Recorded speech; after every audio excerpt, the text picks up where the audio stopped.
Hey there, and welcome to the live stream. Hey, Deborah Garrett. It's good to see you. Thanks for coming in.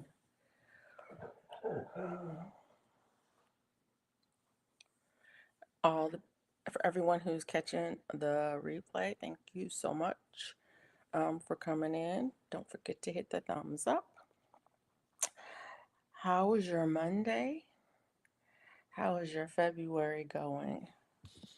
How's everybody doing today?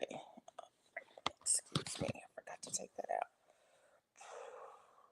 Anyways, I hope everybody had a great day. Um, it was a pretty day here. It was a little bit cooler than it had been yesterday. Yesterday was nice and warm, but it was a little bit cooler today. I think it's going to get down in the upper 30s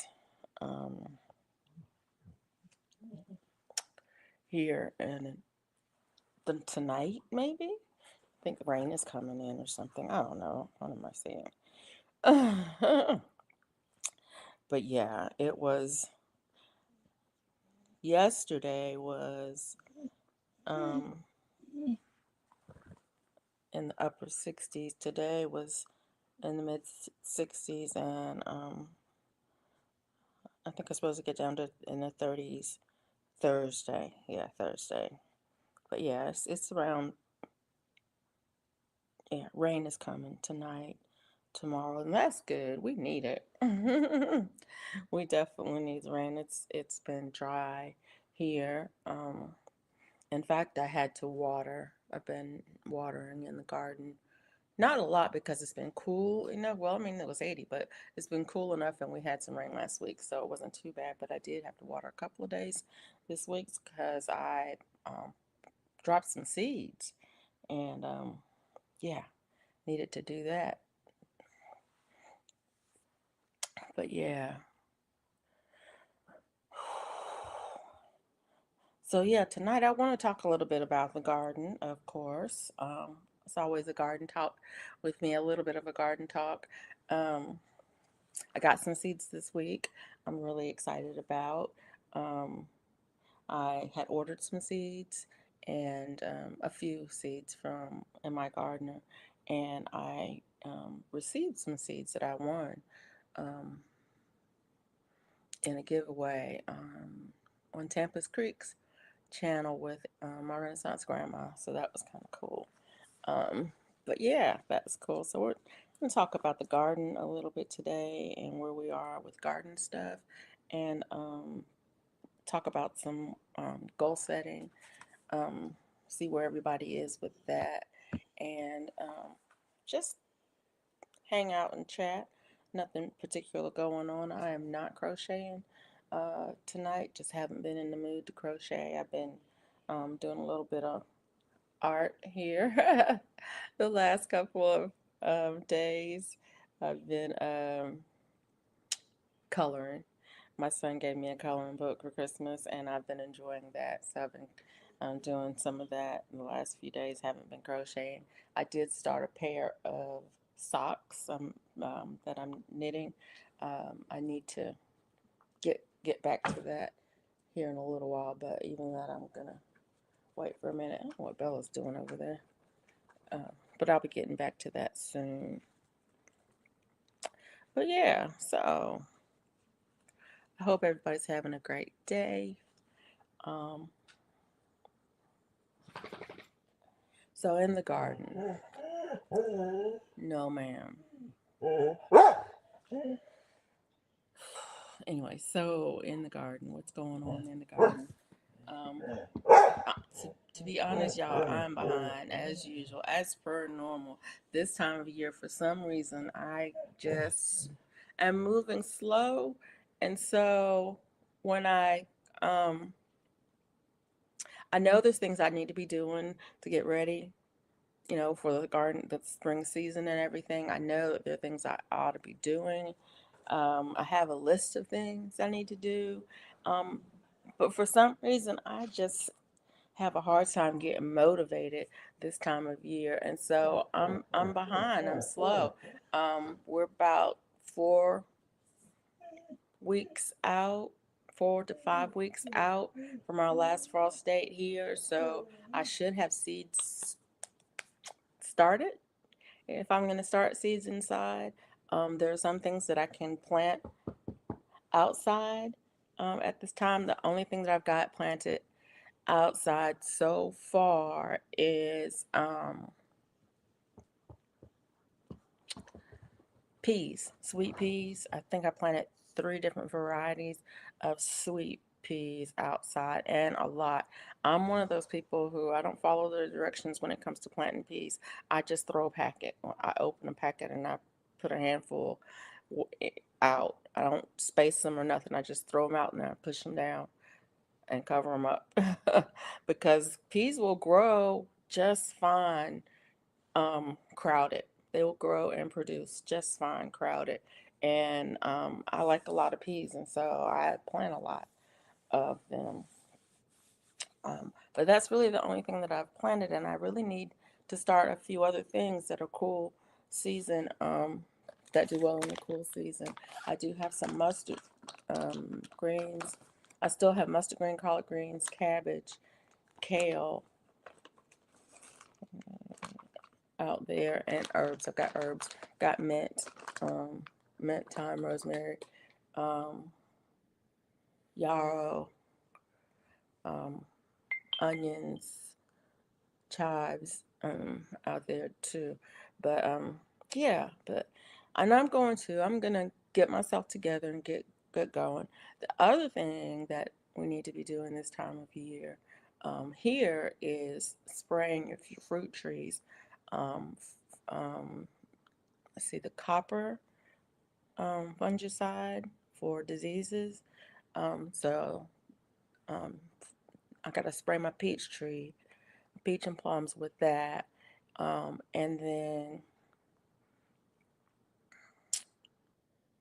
um,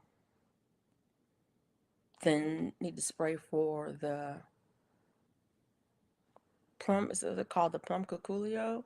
Anyways, whatever the thing is that'll eat your fruit, you need to spray for that before the flowers. Um, or up before it flowers and up to harvest. You need to spray regularly for that. I've been told. So that also is pruning time for fruit trees.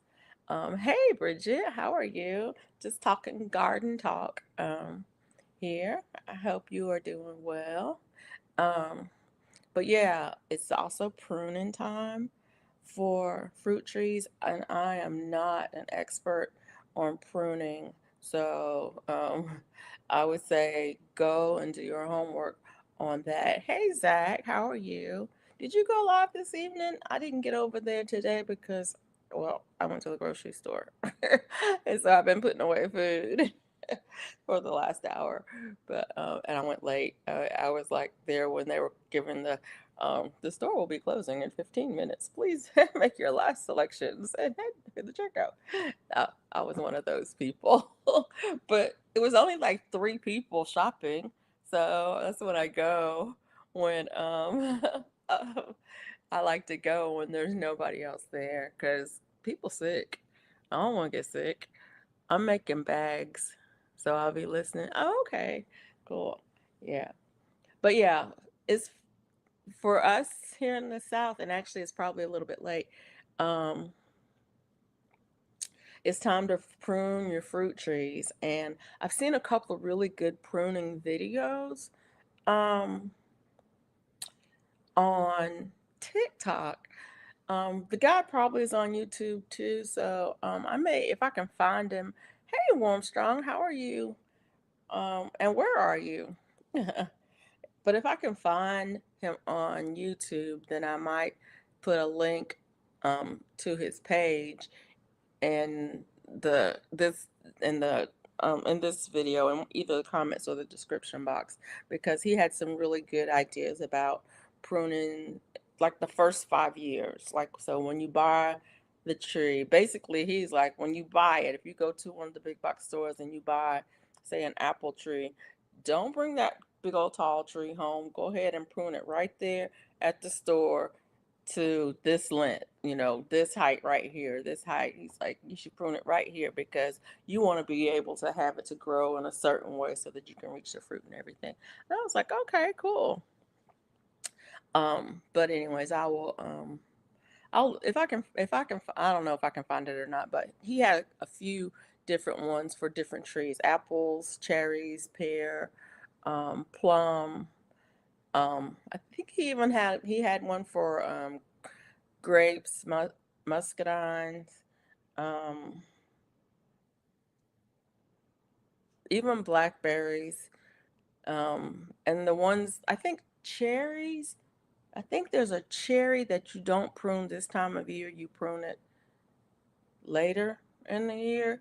He even had something on that. I can't remember which one it is. It's one that I don't have. I don't have any cherry trees, so I wasn't paying too close attention to that. But anyways, and speaking of fruit trees, of course, I had to buy some more fruit trees this year.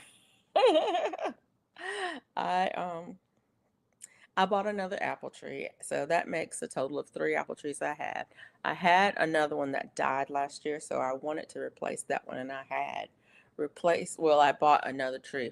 It wasn't a replacement because it wasn't the same variety, but I needed to make sure I had a pollinator for the tree that survived. The one that survived, I needed to make sure I had a pollinator for that one because the one that didn't make it was the pollinator.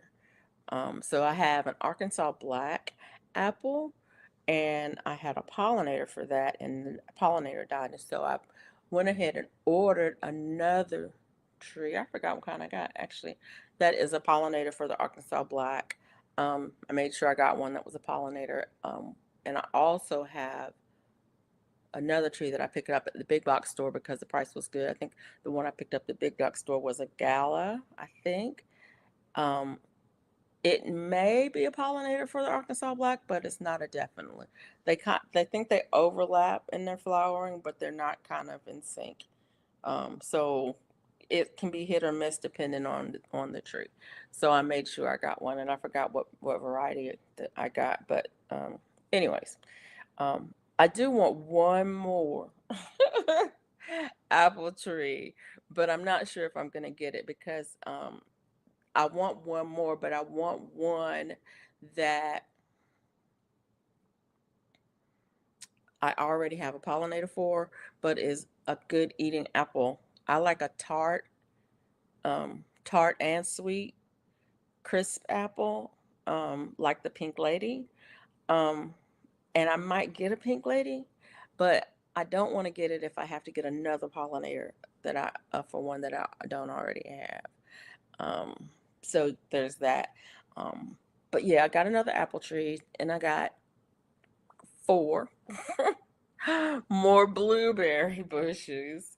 Um, I had picked up a blueberry earlier this year when one of the big box stores had them on sale, and I said, "Oh, let me go ahead and get a couple of varieties um, similar to that one so that they will have something to cross with. Blueberries do better if you have more than one. Now I did have another one. I already had one, but it wasn't the same.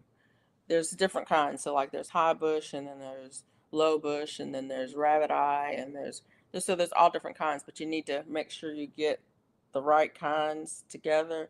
And so I went ahead and got four more blueberry bushes, and then I got a couple thornless blackberries, which I said I would never do because blackberries are such a menace.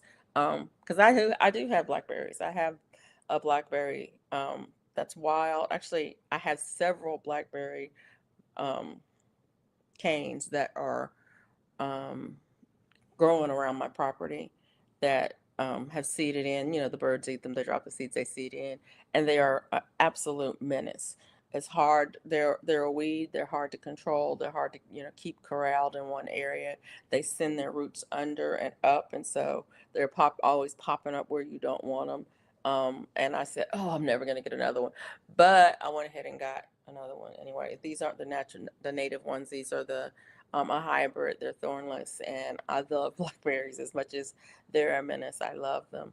And I have such horrible memories and trauma surrounding blackberries. It's funny, me and my blackberry trauma.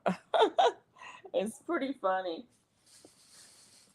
So when I was a kid, there was this blackberry bramble um, down the road from where I live. Hang on just a second, y'all. I was looking for. Oh, there it is. There was a blackberry bramble, um, just right down the road from where I live. I mean, like not even an eighth of a mile, just right down the road, and it was huge. It was just a huge, like a big old bank full of blackberries. And when the blackberries would come in season, go down there and pick as many as you can eat. And if we would thought about it and brought a bag or a bowl or something, we would pick some to take home. Me and all the kids that live, you know, in that area. Okay. And then I would get home and I'd be all scratched up from the vines, all scratched up. Then the scratches will become whips and bumps and a rash. I'm allergic to the vines. Now I knew this. I knew this because every year I would go down there and pick blackberries multiple times. But when I came home and I had, my bath at night, mom had to take out the salve and and cover my arms and legs would be covered with them. Hey, Wandakar, how are you? Thanks for coming in. I'm telling the story of me and blackberries. But my arms and my legs will be covered in scratches and webs and rashes from my allergic reaction to the blackberry vines. And she would either use a salve, a homemade salve that my aunts and my dad would make, or calamine lotion, or whatever, all the things. So that's my number one trauma. My second trauma with blackberries is that I'm my by trade and training, I'm a forester. And so working in my career field, I worked in the woods and a lot of times when we were doing our inventory, especially of young trees, if it was a young plantation, in order to get into it, you had to go. Usually, sometimes you would have to go through, cut your way with the machete through a bramble because when you have a piece of land that's cut over, everything grows up when you open it up, and so a lot of times that would be blackberries and you'd have to cut your way through it. Okay, didn't I tell you I was allergic to it? So on those days I knew I was gonna have to deal with all of that after you cut your way through to get to it and get through your inventory and make sure everything was doing fine. And then the other thing, um, a lot of times when you were working, in order to get from point A to point B, there would be a blackberry bramble that you would have to either go through or go around. Now, going through and go around it's a pain in the because of that, right? But our little friends, the copperheads, like to sit on top of them for some reason, and so you could be walking up and you would come up on one at eye level. And that's the worst thing. I mean, it's one thing when they're on the ground, but it's another thing when they're eye level. So, trauma. I've got trauma, trauma and drama associated with BlackBerry. But I still bought two. So, yeah, that's where we are. So that's what I bought. I got an apple tree, four blueberries, and two blackberries. I got the blueberries potted up when my friend came to visit. I think I told y'all about my little friend who came to visit in February. And then I said, okay, fine, I'm gonna go in the house. I'll stay in the house for a little while. Maybe he'll go over to somebody else's house. And then I've got to get the rest of them potted up because I just didn't want to go back out there just yet. But I'm gonna go back out after it rains because I think he was looking for water because it was dry. And so after it rains, I'll go back and put up the rest of them. So that's my story, and I'm sticking to it. I know that was a long. Hey, Bayou Sugar, how you doing? That's a long roundabout way of saying that I bought some more trees, some more fruit trees, fruiting plants for my backyard garden. I was telling my son that if I could buy probably one more tree, it would probably qualify as an orchard. Because of the number of trees. I don't have that many out there. Yeah, but yeah, um, that part.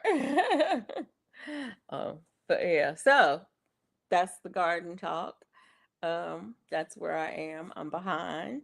I haven't. I need to get some stuff started. I got to drop some more seeds outside. Because there are things I can plant now. Some of the cool season stuff that I can plant now. I've got a bed I need to go ahead and prepare because I'm gonna add an additional bed this year, and I got to finish potting up the plants that I bought. Um, and they're in good shape. They're good in good shape. Also, I've got hey Ivy V, how are you? I'm doing my indoor gardening and it's going good. My lettuce didn't do anything, so I'm gonna try again with the lettuce. I'm gonna drop some more seeds on the lettuce. But the holy basil is doing fine. I've already harvested off of it twice. And then the red vein sorrel is beautiful. I don't know what I'm gonna do with it because I guess you put it in a salad. Oh, I didn't think about that when I bought the seeds and when I planted the seeds. I just thought, oh, that sounds pretty. And so those are doing well. My red vein sorrel. So I'm trying to think if there was anything else. Oh, and my other stuff in there is doing well too. I have um, clover, which is doing great. I've already harvested um, the flowers off of it once. I'm gonna harvest some of the leaves off of them and dry them for teas and other um, medicinal reasons. But I've got the clover. I've got celery. The celery is doing really well. Who knew? Somebody knew, but I didn't. And so it's doing well. And then I have a geranium kiss um, dwarf tomato and it's full of tomatoes right now. That one I started last year in the WIG 2023 challenge, and it has been producing all year. So it'll produce some and it'll stop, then it'll produce some more and it'll stop, and I just trim it back and it puts on more growth and it produces some more. And right now it is loaded. In fact, the tomatoes are so heavy on it, I'm gonna have to tie the branches up because I don't want them to break before those tomatoes get right. But they're just there's the dwarf tomato, cherry tomatoes, so they're little bitty. They're not the teeny tiny ones. Like I do have some the world's smallest tomatoes that are about the size of the tip of your finger. But prolific, they produce hundreds.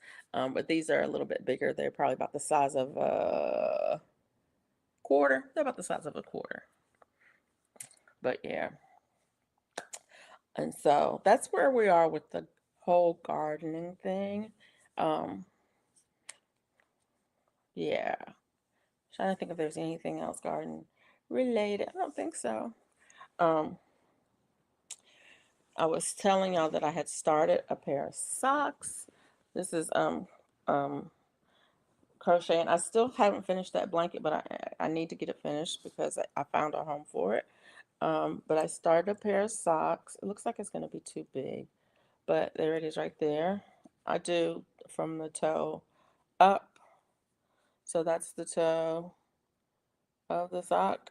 And that's done. I've done all my increases. And so now I'm just going to decide what pattern I want on the front of the sock and then go on from there.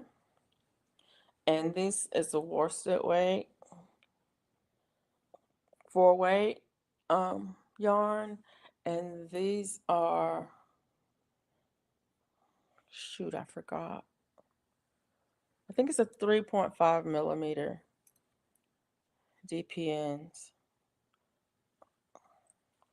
which is I forgot. I think it's a three. I think these are 3.5s. But anyway, that's what I'm using to do these. I like thick socks, so yeah. Shakira, hey, what cast do you use for a tub? I recently tried and couldn't get it. Oh, I don't know what it's called. I really don't know what it's called, but I can show you how I do it, kinda, because I always get it wrong. Literally, I get it wrong. So you start. So it only takes for me with the with the 4-weight yarn and using these needles. I'll use two DPNs, and you hold them side by side, right? One on top of the other. They're side by side. I don't know if you can see it or not, but I'll show you. I'm holding them side by side. Um, and I think you're supposed to start with a slip knot, but I don't. And so you start with actually you hold them. Hold on. Let me see if it's right. Let me get it right. I think this is actually every time I do it, I have to talk myself through it. I think you hold them one on top of the other, and you start with your working yarn towards you and the loose end away from you. You put the top needle, I put my top needle under the yarn and give it a twist, and so it has a twist on it, and the top needle has the yarn started on it and the other one doesn't, okay? And then, oh my gosh, I'm gonna tell you how to do it because I can't show you because I think it's mirrored. So I put the yarn in between my fingers. The loose yarn goes over my index finger, and the working yarn goes over my thumb, and so I'm holding it like this. And so it's kind of like I don't know what it's called, the regular cast on, but it's not. And then the top, the one over your index finger is going to put the stitch on the bottom one, and the one over your thumb is going to put the stitch on the top one. You already have a stitch on the top, so your first stitch is going to go on the bottom, and you're going to come underneath it. Let me see if I can turn it around. You're going to bring that yarn underneath everything, over the top and in between, and then it goes back to the top. And then for the next stitch, which is going to be the second stitch on the top needle, you're going to take it underneath, through the middle, and over the top. So the bottom one goes under the top thread goes underneath everything, over the bottom one and in between and back to the top. And the bottom one goes under under the bottom, in between and over the top. Underneath and over and in between, and then in between and over the top and under everything. So that's the stitch that I use to catch on. It's kind of like a figure eight. Yeah, it is kind of like a figure eight. But that's the way I do it. And it's I just remember that you're casting on the bottom needle with the top thread and the top needle with the bottom thread. And you're casting on from the bottom. So you go underneath and over and underneath and over. Underneath everything and over one, underneath one and over one. And that's the cast on. And I only do 1, 2, 3, 4, 5, 6. I think I did 8 stitches total um for my cast on. Hold on. I'm getting it mixed up. Yeah. Yeah, I think I did a total of 8 stitches with the 4-weight yarn. I just messed up. There you go. There you go. 1, 2, 3, 4, 5, 6, 7. 1, 2, 3, 4, 5, 6, 7, and one more. One more. There you go. 8 stitches. And then if I did it right, and I did, you end up with your last stitch on the top. Yeah, your last stitch ends up on the top needle, and then when you take your needle um and work it, it brings everything together. It was hard for me to knit after the cast on. I think I was casting on two. Yeah, it is kind of hard, and if you do it wrong, this is the thing. If you do it right and you get the you know the right get it the right way, and get, you're casting on with the, the your working thread versus your tail end, and you get it right, you can simply knit the first row of stitches and it comes out fine. If you get it wrong, they're twisted. And so then um you have to knit. If they're twisted, you knit it through the back loop to untwist it. I never do that. Since I'm only casting on 8 stitches, if I get it wrong, then I just do the opposite of what I did before, and then I take it off and do it again and do it different, so that they come out straight. But if you get it right, it's a seamless. Um, it's pretty seamless. You can't tell. Let me see if I can get that. I don't know. Probably need this color might not show. Hold on a second. If I can, I don't know if you can see it or not. You can't really tell. There's no seam. You see? I don't know if you can see it or not, but there's absolutely no seam there. It's just smooth. Does that make sense? Anyway, if you wanted me to do like a little tutorial with you or anything, all you have to do is send me an email and I will go in and we can do like a private live like this through StreamYard, but just private, the two of us, and we can work through it. If you want to. My email is oh, let me put it on here. Uh, if I can find it. There. Well, yeah. It'll come. Yeah, there you go. But yeah, if you ever just wanted to work through something like that, all you have to do is send me an email and we can set up a time and do like a private StreamYard and work through it. It's it's called, there is a name for it, like I don't know, somebody's name, I don't know. There's a name for it. I saw it online on YouTube probably. Is where I started doing. But if you look up toe up socks, easy cast on, toe up cast on, or something like that, it's out there. But yeah, it's kind of like a figure eight.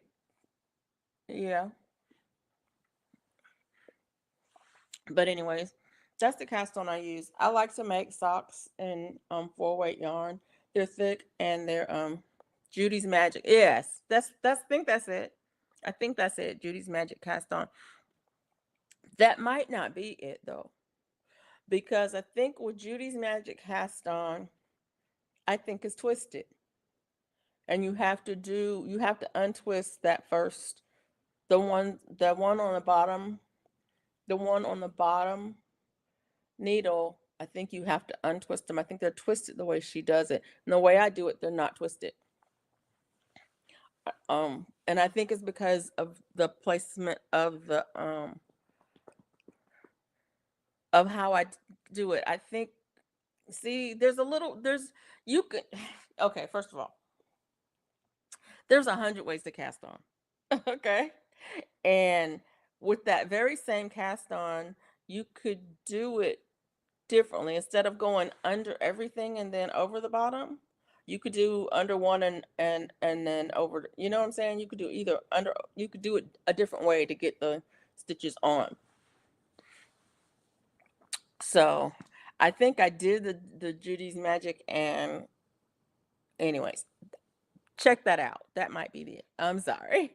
It's hard for me to explain what it explain it because um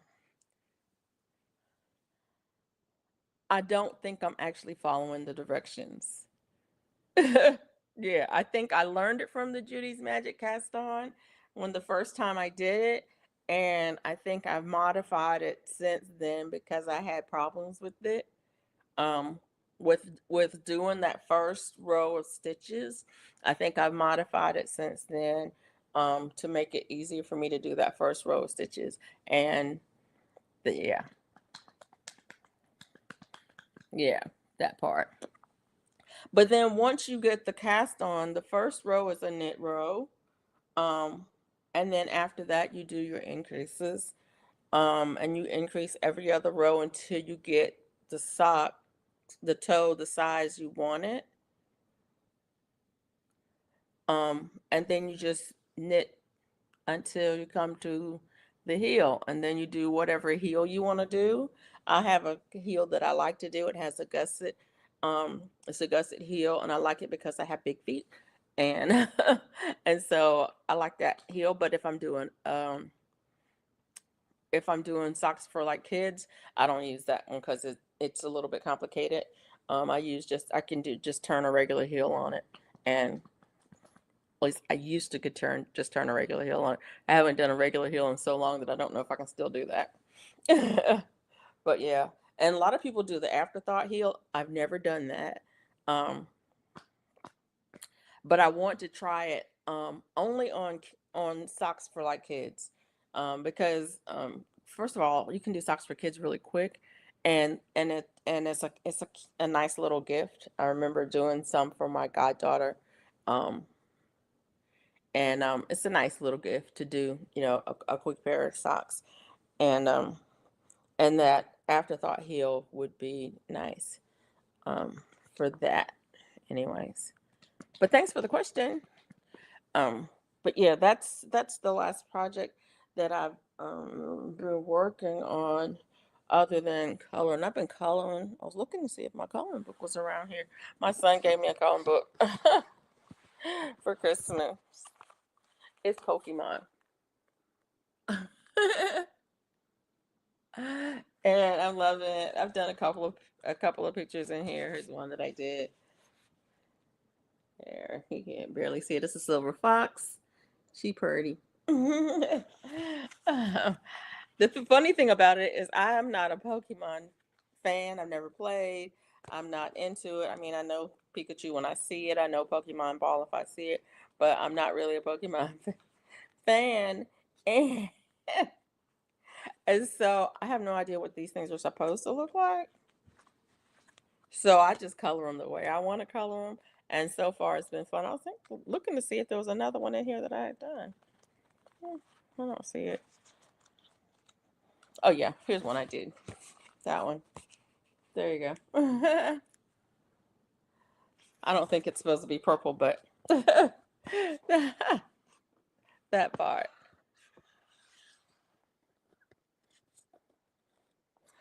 That's what I say. I get what you're saying because I tried multiple methods and they are similar. Yes, I love the shadow.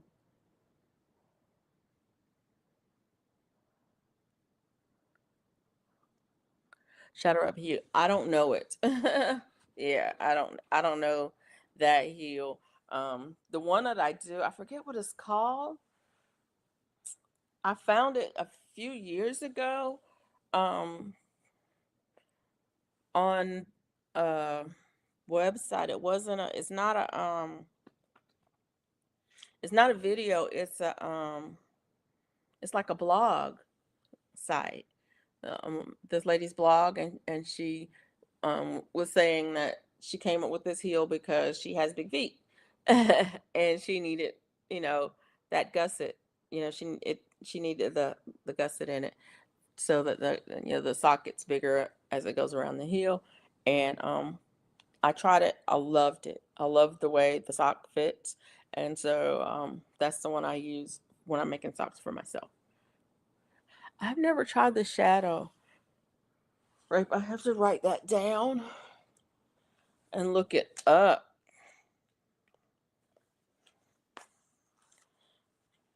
It's something to try at some point.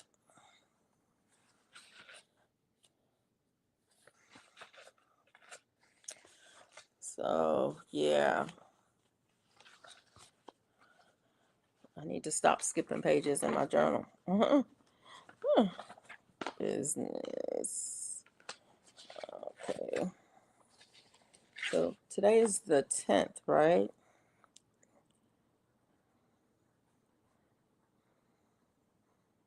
So what projects are you guys working on? Earth Tone Girl. Okay.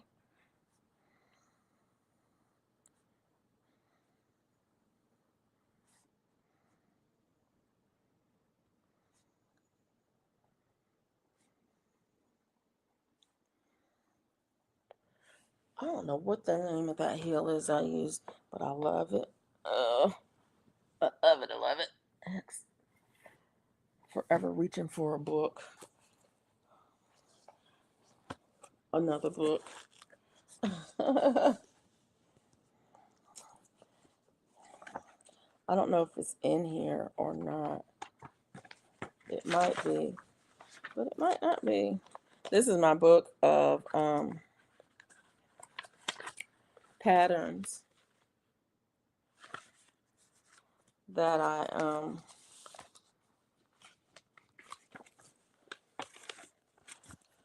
of things that I have where I printed things out. I like to print out a pattern. We were talking about that earlier. Bridget was talking about that earlier. Um, and so oftentimes I will just stick them in this notebook. But I don't know if that heel is in here. I know it's on my computer. Um, so,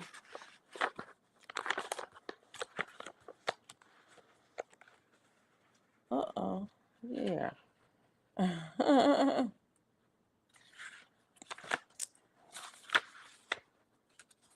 Oh, it's a hat. Yeah, I don't see it in here. It's around, but I don't see it in here. Um, I have four apple trees, and I don't even know if they're pollinators for each other. That was the problem that I was having. In fact, I wanted to talk about that a little bit. Hang on just a second. I want to look for something. I'll be right back. Well, I'm still here, but I'm pulling up another screen. So, but I want to look at something real quick.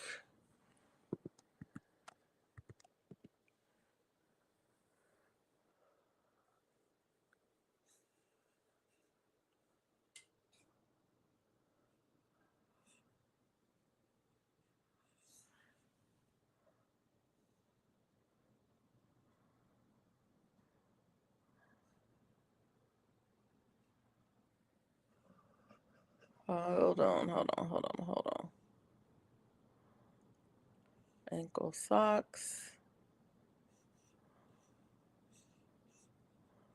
Oh, I could have swore. Why can't I see that?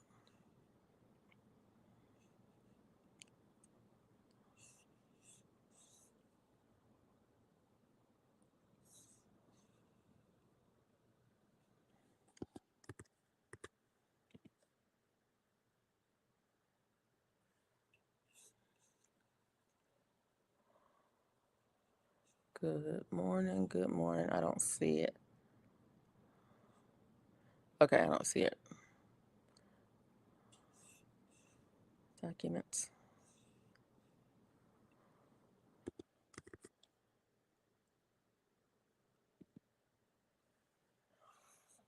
Documents.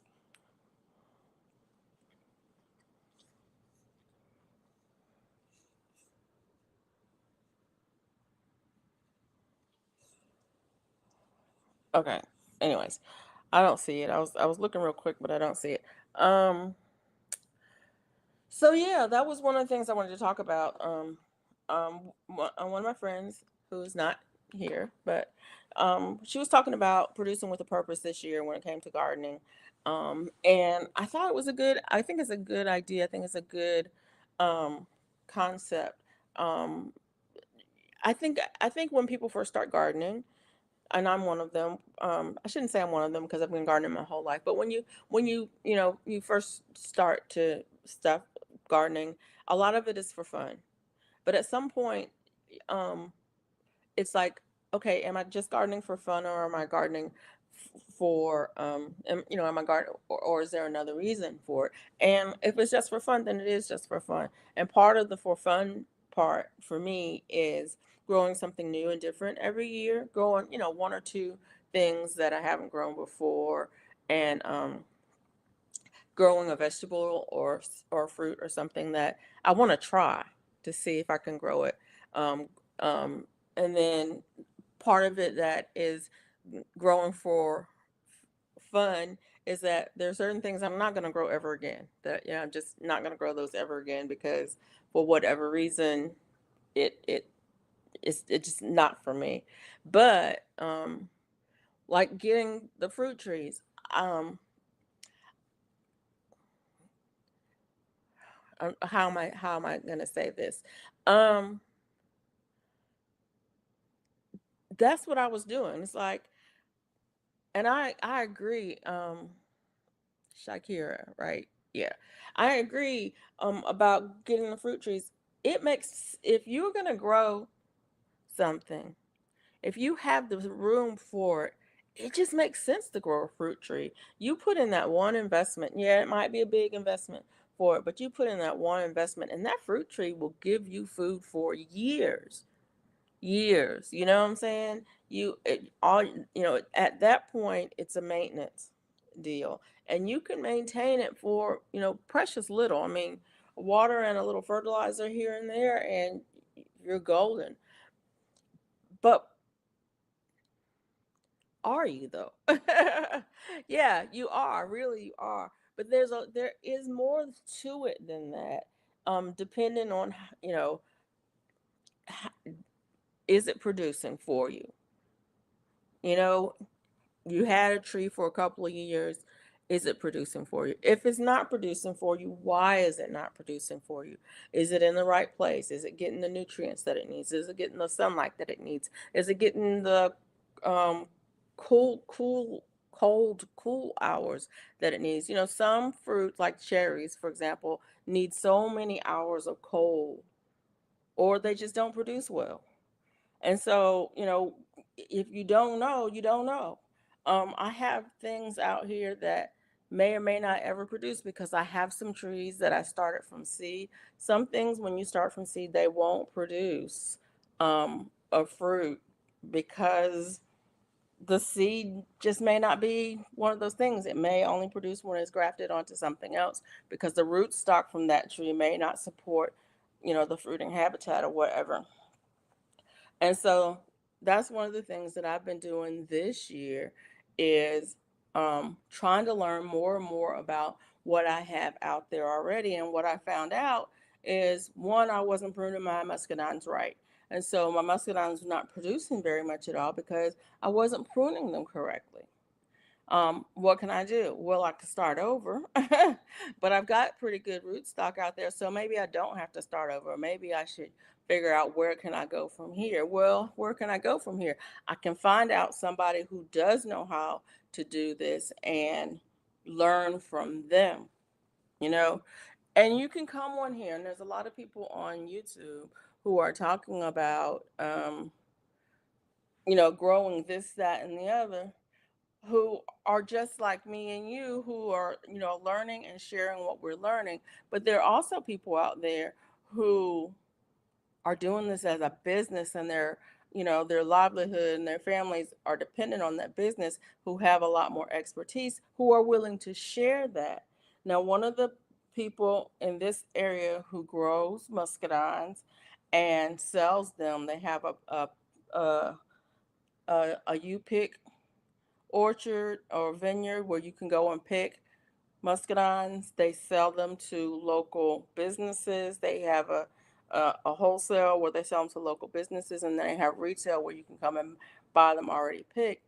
One of the things that he said was, in this area in Alabama, you can't give them too much lime.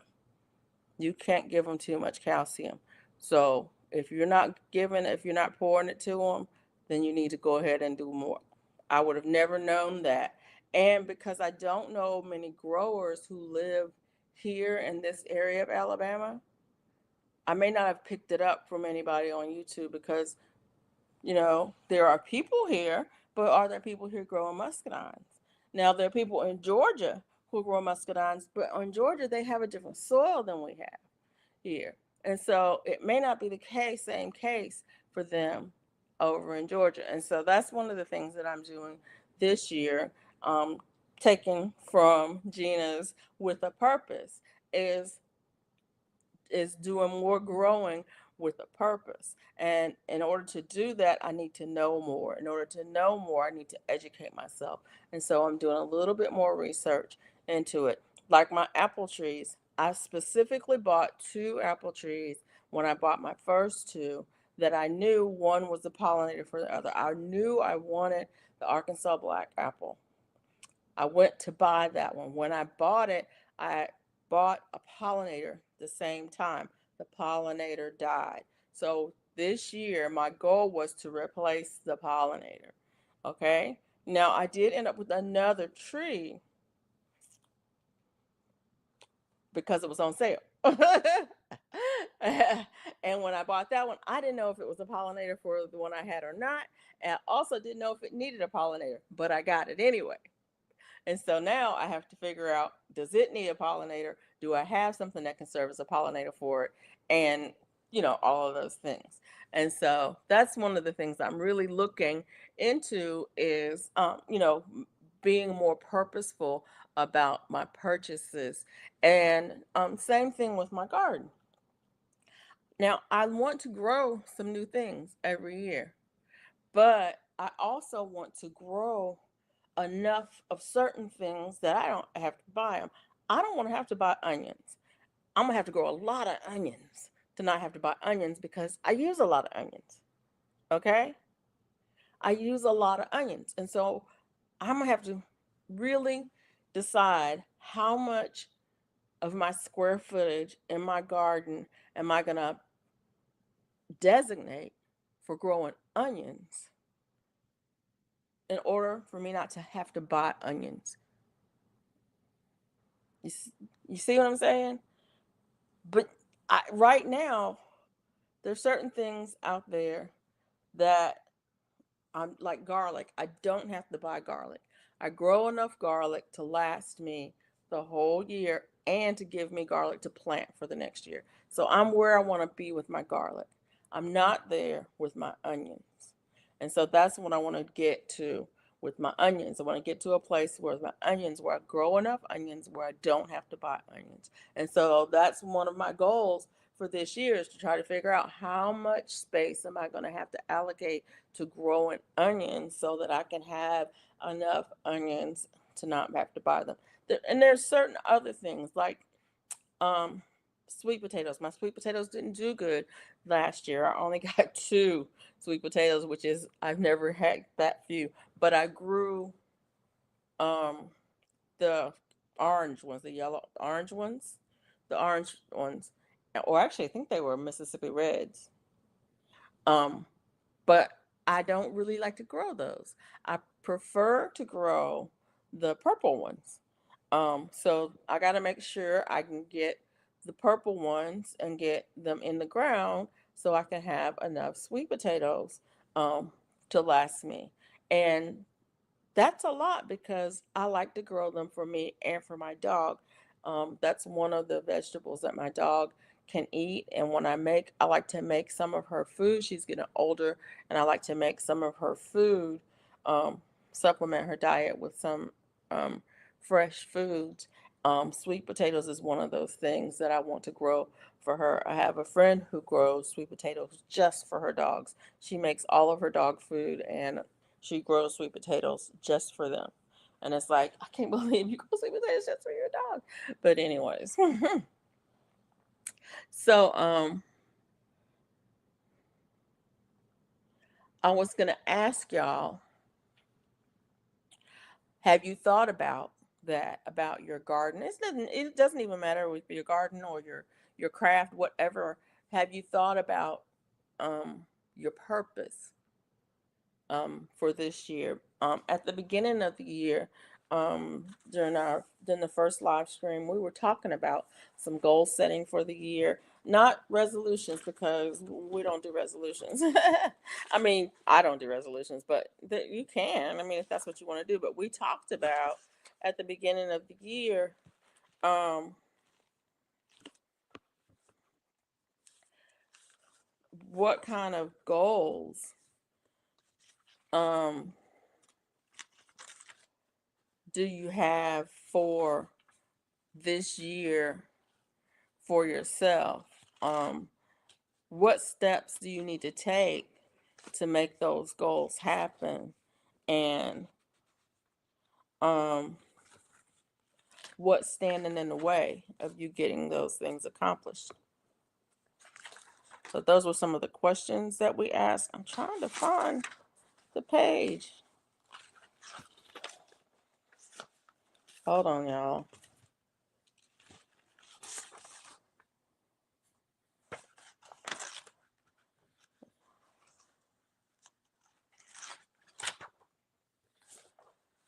Somewhere.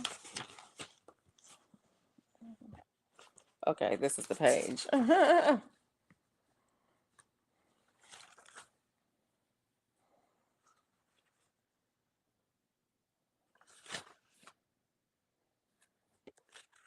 1, 2, 3, 4, 5. Did I take? Okay. This is actually driving me a little bit crazy because I know I wrote this down.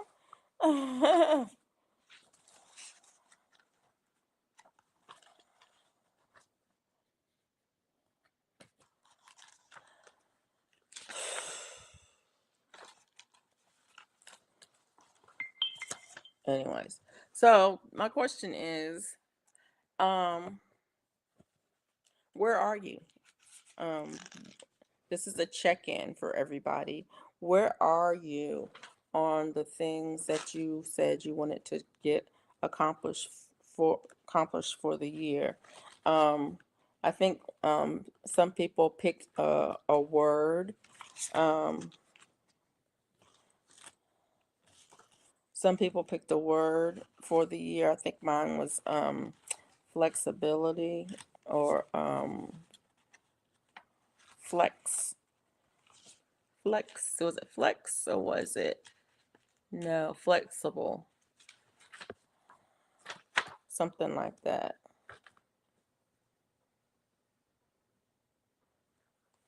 Anyways,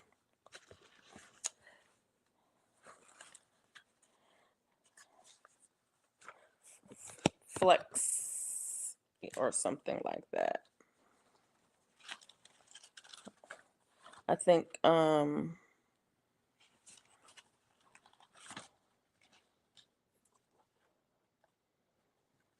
so where are you on accomplishing your goals? What steps have you taken toward getting um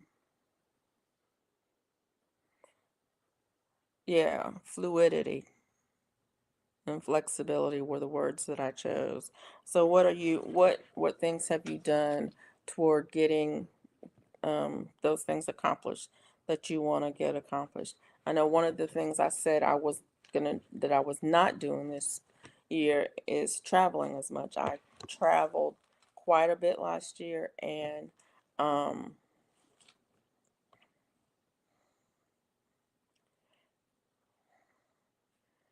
I was exhausted, and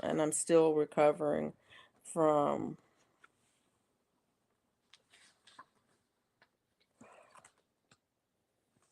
I'm still recovering from some of those, from being on the road so much last year. So, that was, one of the things I said. I'm gonna limit the amount of time I'm traveling this year because I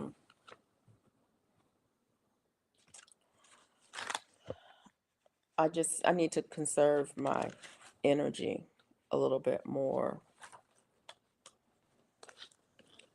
So, yeah, and I can say for myself, um, that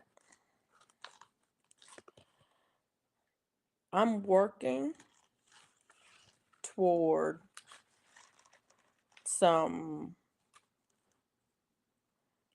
I'm working towards some goals, as far as my gardening goals and as far as my, just life goals.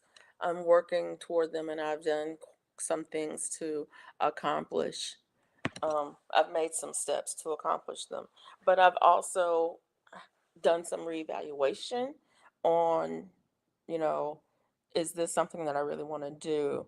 And the reason I end up doing that, I'm one of those people who, I tend to overthink everything. I'm the person who tries to think out every single option, every single scenario, every single path that it can go down to the nth degree, um, and then rethink that, and then rethink that, and it's not necessarily a good thing. Hey, just gifted, how are you? It's not necessarily a good thing, but it's just, I mean, that's just the person I am. I'm one of those people who, by nature, I am a planner, but because I'm retired, I refuse to plan. I did a lot of planning in my career, and since I've retired, it's like, I'm not gonna do that. I'm just not gonna do that. And I've made some steps into not planning everything out, because I was not just planning everything out for me. I was planning everything out for me, my husband, my kids, my friends, my family, everything. When if somebody needed something done, it was like, okay, this is what we're gonna do. We're gonna do this, and then we're gonna do this. We're gonna do this, and then we're gonna do this.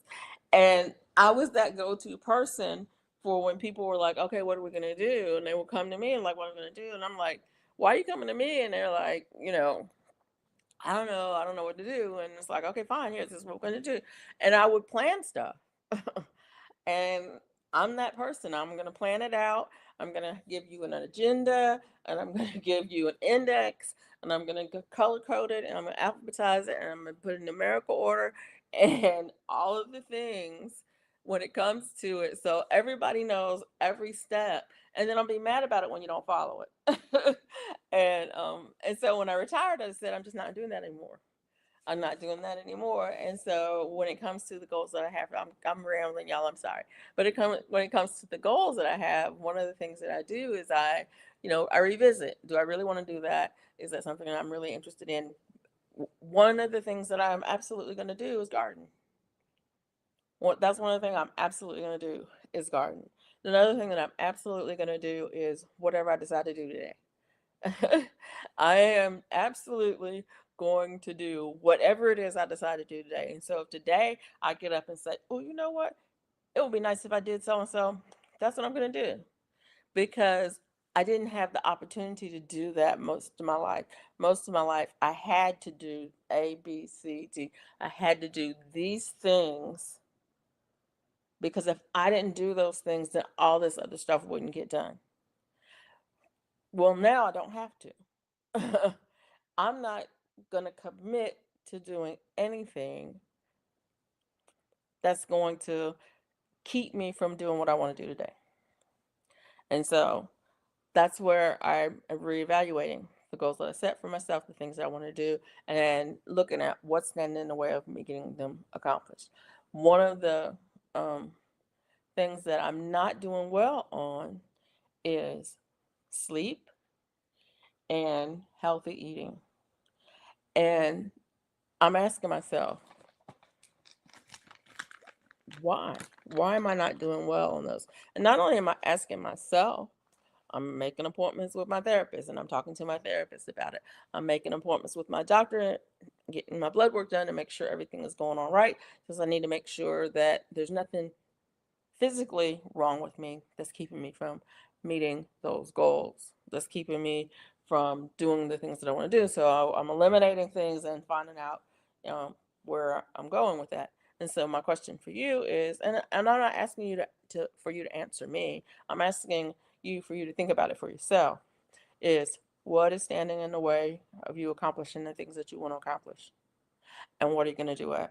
What steps did you take this week to get yourself closer to that goal that you want to be? One of the goals that I have for myself are financial goals. And that means putting myself on a budget when it comes to spending. Um, Putting myself on a budget when it comes to saving, putting myself on a budget when it comes to investing. And a lot of those things, I have systems in place so that it's automatically done, but I also have to reevaluate that and look at that from time to time to make sure that I'm accomplishing the goals that I want to accomplish when it comes to finances. Um, there's an opportunity to spend every single day, and these platforms, YouTube and TikTok and um, other things too. These there's everything that you're on has an ad for something on it today. I was I started to do a video that was YouTube see, YouTube do. I have a t-shirt that says YouTube see, YouTube do. And I thought started to do a video, YouTube see, YouTube do. The things in my house that I bought because of YouTube. But I can't do it because it's a shame. It is a shame how how you buy stuff because of YouTube. I should do two. The things in my house I bought because of YouTube and the things that I bought in my house because of TikTok. Now don't get me wrong. There are things there are things that I bought because of YouTube. There are things that I bought because of TikTok. But it's weird. I just bought something like a week or two ago because I was watching a lady cooking and she had this cool gadget that she was using to grate her ginger with. And I went, oh, that is so cool. I need that. And so I immediately went on amazing. And I w- and to look to see if I could find it. And I found one and it was so cute and I immediately bought it. And I'm like, YouTube see, YouTube do. Is that standing in the way of me meeting my financial goals? Well, actually, no, because I have a budget for things like that. I do have a budget for things that I want to buy, and so I have a budget for the things that for groceries, and I have a budget for clothing and for household things for the household, and I also have a budget for um entertainment. And for me, entertainment is not cable because I don't have cable, but it's Wi-Fi. Wi-Fi is entertainment. And and books, buying books, that's entertainment. And then buying gadgets that are not related to things that I need in the household. I didn't need that. It would have been a kitchen item had I needed it, but I didn't need it. It was a want because I had many items in the kitchen that could do that very job. And so that wasn't a need in the kitchen, but it was, entertainment. I'll call it entertainment. And so that was a for fun purchase. But if your for fun purchases are standing in the way of you meeting your financial goal, then maybe you should reevaluate how much money you're setting aside for fun purchases and reallocate some of that money over to go towards long term savings or investments. or whatever, however you do that. And so all of that to say, um, do you have a purpose for the things that you're doing, and are you doing things with a purpose? This is a theme that my friend Gina versus Gina was talking about with producing with the purpose when it comes to her garden this year. And because she had some goals that she wanted to meet for what she's growing and what she's producing. And I thought that is a great idea to kind of tag into to um, it goes along with the goal setting that we had talked about earlier um, this year. So, does anybody who's listening have anything they want to contribute toward that or not? Then I'm going to kind of segue into it's Black History Month, y'all. Did you know that? I don't know. I don't have any fun facts for Black history. I could say I probably have 100 fun facts for Black history. Um, but it's interesting to me that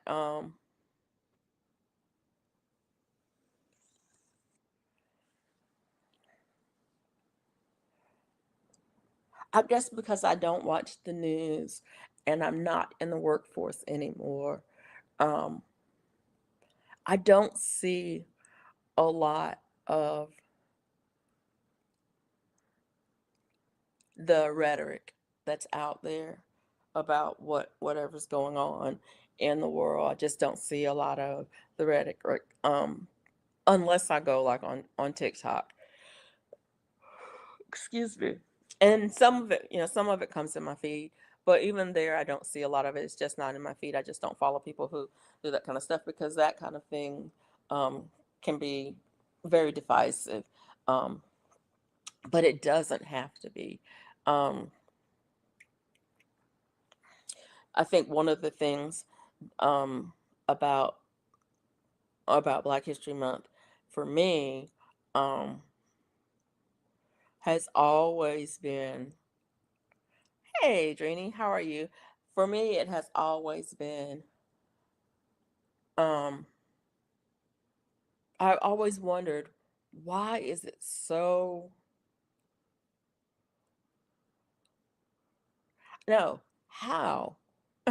I see, I can't see how and why. I'm trying to ask the question how and why at the same time. But I guess the thing about it for me has always been how how can it be this way? I mean, I remember being as a kid, um,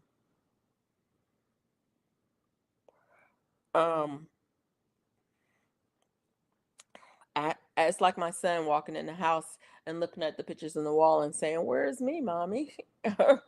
um, because he wasn't seeing pictures of himself. Don't get me wrong, he was there.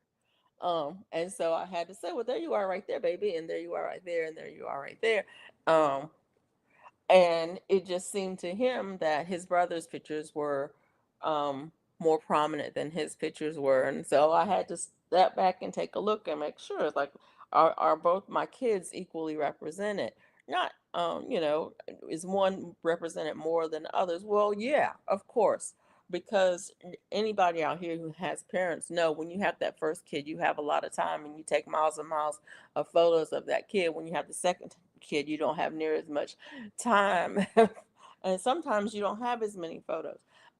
But the photos that get hung on the wall, um, because I have two, are usually in pairs. When I go to the store to buy a frame for one, I usually go to the store to buy a frame for two, and then they're paired or they're together. And that's the thing about history. It's like would it why is it not, what is it, there's a term that we had in the government when I worked in the government called MICA,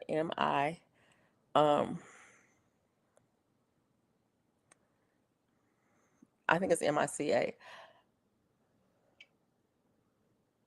Yes, manifest imbalance and conspicuous absence. You open up the history book, and there is a manifest imbalance in the book, where the history books have an overabundance of history of people, um of people that are the same, and there's a conspicuous imbalance, a conspicuous absence of other people in that same history book. Why isn't it obvious that you have Micah in the book? Why isn't the absence and the imbalance obvious? If that is if it's conspicuously absent, or if it's manifestly imbalanced for the photographs on the wall to a 2-year old, then you would think that grown people would see it. That's the question that I always had when it came to Black History Month. People really don't see that all of these facts are missing. Yeah, that part. But anyways, enough about that. I just wanted to say happy Black History Month to people. And if you have noticed that there's an imbalance, if you've noticed that there's an absence, avail yourself of all the things that are at your fingertips to find out more. Um, there are people who are making videos, and there are people who are dropping tidbits every single day of this month about the contributions that Black Americans have made. And it's not just this month. There are people who do it every single day of the year. If you want to find out about Black history, it's available to you. It's not going to be taught in your school. It's not going to be taught, you're not going to find it on television, but you're going to find it in social media because people will do it. But yeah, I just wanted to say this is February, this is Black History Month, and I wanted to mention it because, oh well, guess what? Black. I am. So, Granny, are you feeling better? I am just gabbing tonight. I get this is a I have no caffeine in my system. I'm gonna just say that to everybody. There's no caffeine in my system. But I'm on a roll. I'm on a roll. I hope you're feeling better. This has been a high pain week for me. Um, High enough that I actually had to take something, um, which is not normal for me. I usually just live with it, but I could not sleep last night. I was hurting so bad. I could not find a comfortable spot, and it was like, um, yeah, could somebody come on over here and cut my leg off so it'll stop hurting? Um, yeah, that part. But anyways, I hope you are feeling better. I know you were going through the other day when I last spoke with you. And I was trying to think of what else. I wanted. There's probably nothing else I really wanted to talk about tonight. I think I hit all of the high points of the things that I wanted to talk about.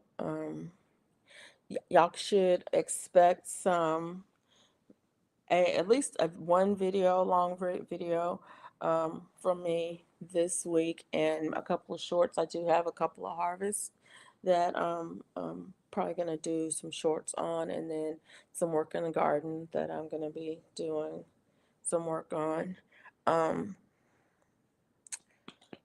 this week. So yeah, should expect some videos from me about those things. I plan to be on live again next Monday night, same time, same place, um, 11 p.m. Central Standard Time, here next Monday night for my regular live stream. And um, it'll be a chill vibe as per normal, talking about, gardening, crafting, whatever's going on. I've got a couple little projects that I want to try to get done this week that I'm excited for. Um, and so that'll be something. Maybe I'll have something to show for it, or at least maybe I'll do a video about it if I manage to get those things done. Um,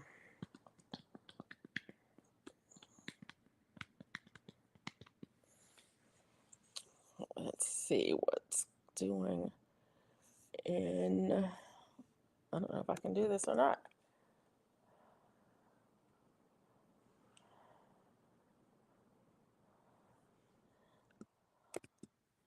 Um,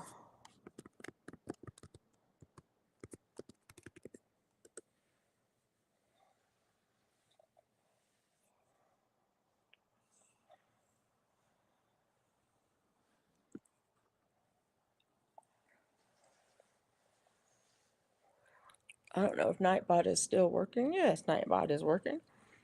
The weather for Montgomery.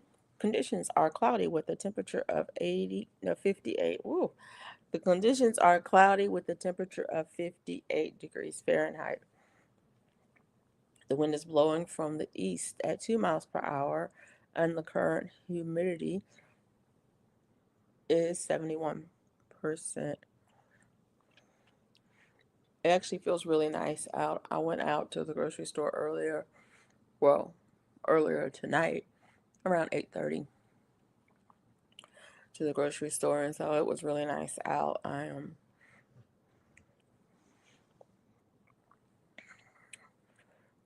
then I took Bella out, and she immediately wanted to come back in. I don't know what was wrong with her. She barked to go outside and then barked to come back in immediately. So, um, but it's nice. It's damp, but feels really good out. I put all of my citrus trees in my garage during the winter. Well, when we got our first freeze, and I've left them in there, but it's been like 80 degrees and it's not freezing anymore. And so I think I'm gonna wait till March 1st and then start pulling them out. Most of them are hardy down to at least 30 degrees. But if it gets much lower than that, then they are will suffer from the cold. But I don't think we're gonna get that cold anymore. But I think I'm gonna give it a couple more weeks before I pull them out. But my lemon and my lime are blooming in the garage. They're continuing to bloom. The lime has fruit on it. The lemon is blooming. My kumquat is full of kumquats. In fact, I harvested some of those today. I'll probably do a little short video on today's harvest. Um, but it's absolutely loaded with kumquats. It doesn't have any blooms on it right now, so I don't know if it's going to bloom again, or if it's just going to, do what it does. But yeah, I'm pretty ready to bring those in from the garage. Um, yeah, but they did pretty good. My the other thing that I have in there is my what is it called? Moringa. My moringa is it dropped all of its leaves, but it's still green, so it's still alive. And this will be the second year that I pulled it into the moringa, so it's going on its third year of growth, and I grew it from seed. I don't know if it will. I don't know if it will live here in Alabama in this zone. I don't know if it gets too cold for it if it was in the ground, but I'm really considering finding a place to put it in the ground because this is, like I said, this will be the third year that I've had it, the third growing season that I've had it. And it's getting too big for the container that it's in. So I either need to put it in a bigger container or I need to put it in the ground. If I put it in a bigger container, I don't know that I'll be able to move it. And if I can't move it, I might as well put it in the ground.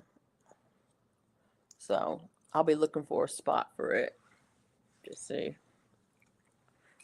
And I am being bad at eating gummy bears. But anyways, okay, everybody, I'm going to shut this thing down in about 2 minutes because we've been on here for about an hour and a half. But I want to thank everybody for coming in and spending some time with me. And I hope you guys got some value out of the conversation tonight. If there's anything in particular you want to talk about, let me know. And as I was saying earlier, um, if you're if you want me to show you any of the techniques that I'm using, all you have to do is send me an email. I will gladly go on one-on-one with anyone who wants to do that. I'm thinking about what kinds of offerings I will have for my membership because I'm gonna start a membership. Well, I have a membership, but I'm just not doing anything with it. But I am gonna start a membership. I'm gonna have several levels of that, and I'm thinking about what kind of offerings that I will have for the membership. Um, Definitely will do member lives. If nothing else, I'll do members only lives, and but I may have some other special offerings for members only as well. So I'm thinking about that. If there's anything that you are interested in, let me know, and I'll see. I'll give it some thought and see what we can do.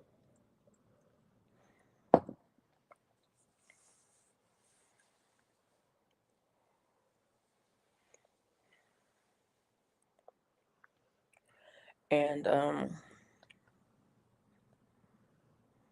yeah, I think if this is working. I don't know if this is working or not.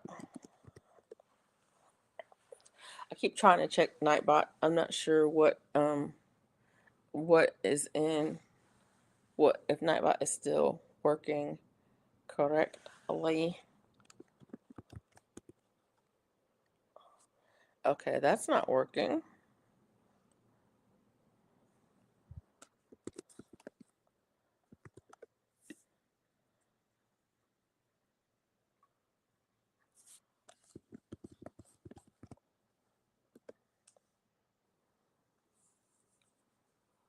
Huh. Okay, Nightbot is working. All right, y'all. Y'all have a good evening. And I'll see you guys next week or in the YouTube streets. Bye now.